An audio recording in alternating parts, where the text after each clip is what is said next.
तो दोस्तों भारत इस समय G20 की तैयारियों में जुटा हुआ है। पूरी दुनिया की निगाहें नई दिल्ली पर है। भारत G20 के जरिए पूरी दुनिया को अपनी डिप्लोमेटिक पावर दिखाना चाहता है। ऐसी खबरें आ रही है कि पुतिन तो इसमें शामिल नहीं हो पाएंगे, लेकिन साथ ही साथ अब चीनी राष्ट्रपति शी जिनपिंग भी G20 में शामिल होने भारत नहीं आएंगे। दरअसल दोस्तों चीन भारत की बढ़ती ग्लोबल पावर को पचा ही नहीं पा रहा है। चीन भारत की इस G20 प्रेसिडेंसी का बहिष्कार भी कर रहा है। भारत ने जो अरुणाचल प्रदेश में G20 की एक मीटिंग रखी थी, वहां पर चीन ने जाने से भी मना कर दिया था। लेकिन दोस्तों ये जो दोनों देश हैं, रूस और चीन, इन दोनों के ही राष्ट्रीय अध्यक्ष भारत नहीं आ रहे। लेकिन हमारी आज की खबर इन दोनों को लेकर ही है। दरअसल दोस्तों रूस ने भारत और चीन के बीच आपसी संबंधों को लेकर रूस के राजदूत ने एक बड़ा बयान दिया है। रूसी राजदूत डेनिस अलीपोव ने कहा है कि रूस भारत और चीन के बीच संबंधों में सुधार चाहता है और दोनों देशों के साथ उसके संबंध बहुत अच्छे हैं। ऐसे में अगर भारत और चीन के बीच आपसी रिश्ते सही रहेंगे तो सभी को इसका फायदा होगा। लेकिन साथ ही साथ रूसी राजदूत ने ये भी साफ कह दिया कि रूस भारत के साथ अपनी दोस्ती को कभी खत्म नहीं होने देगा। दरअसल दोस्तों हाल के दिनों में चीन और रूस के बीच दोस्ती बढ़ती जा रही है और ऐसी खबरें आ रही थी कि रूस भारत से दूर जाता जा रहा है। लेकिन सबके बीच रूसी राजदूत ने इन सब बातों को बिल्कुल नकार दिया और साफ साफ कह दिया कि रूस किसी और देश के साथ दोस्ती के लिए भारत से कभी भी दोस्ती खत्म नहीं करेगा। आपको बता दें दोस्तों कि हाल के दिनों में चीन ने अपना एक नया मैप रिलीज किया था, जिसमें कि लद्दाख और अरुणाचल प्रदेश के कुछ हिस्सों को चीन का पार्ट दिखाया गया था। बीजिंग द्वारा अरुणाचल प्रदेश और अक्साई चीन के साथ साथ ताइवान और दक्षिण चीन सागर पर दावा करने वाले इसी मैप को जारी किए जाने के सवाल पर रूसी राजदूत ने इस मामले को हवा बिल्कुल नहीं दी। चीनी नक्शे के विवाद को तूल ना देते हुए रूसी राजदूत ने कहा कि लोग भारत चीन सीमा को लेकर तरह तरह की बातें कर रहे हैं। लेकिन आपकी जानकारी के लिए मैं एक बड़ी बात बता दूं कि रूस चीन सीमा पर भी गतिरोध होते रहते हैं। हम चीनी पक्ष के साथ इस मुद्दे को तूल नहीं देते और जैसा कि हमने देखा है कि भारत भी इस मुद्दे को तूल देने से बचता है। हम सब जानते हैं दोस्तों कि भारत और चीन के बीच सीमा विवाद अभी हल नहीं हुआ है।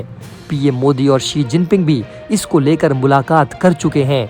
इस पर रूसी राजदूत का कहना है कि रूस, भारत और चीन, हम तीनों के बीच एक मजबूत रिश्ता है। ये 2020 से पहले काफी सक्रिय था, लेकिन गलवान घाटी में जो हिंसा हुई उसके बाद भारत और चीन के बीच की स्थिति काफी खराब हो गई।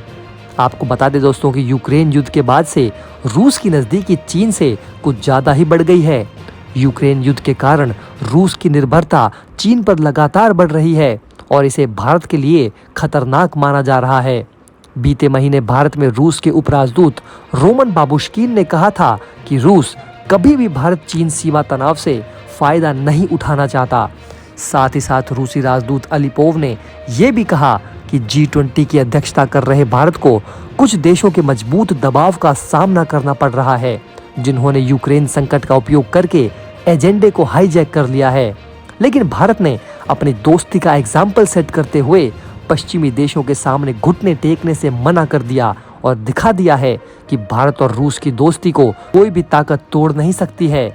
रूस G20 के अंदर राजनीतिक मुद्दों पर चर्चा को स्वीकार नहीं करता है और जिन विषयों पर आम सहमति नहीं है उन्हें सूची से हटा दिया जाना चाहिए। आपको बता दें दोस्तों कि यूक्रेन G20 में शामिल होने के लिए खूब जोर लगा रहा है। लेकिन दोस्तों भारत ने भी साफ कर दिया है कि G20 में केवल पूरी दुनिया से जुड़े इश्यूज को ही शामिल कर दिया जाएगा। आपको बता दें दोस्तों कि गुजरात के गांधीनगर में हाल ही में G20 मुख्य विज्ञान सलाहकार गोलमेज समिट हुई। इसके आउटकम डॉक्यूमेंट पर रूस ने साइन करने से इनकार कर दिया। यूक्रेन युद्ध के किसी भी डिस्कशन को शामिल करने के लिए रूस ने पूरी तरह से खारिज कर दिया है। रूस ने कहा कि जियोपॉलिटिकल पैरा 13 को शामिल करना G20 जनादेश के अनुरूप नहीं है।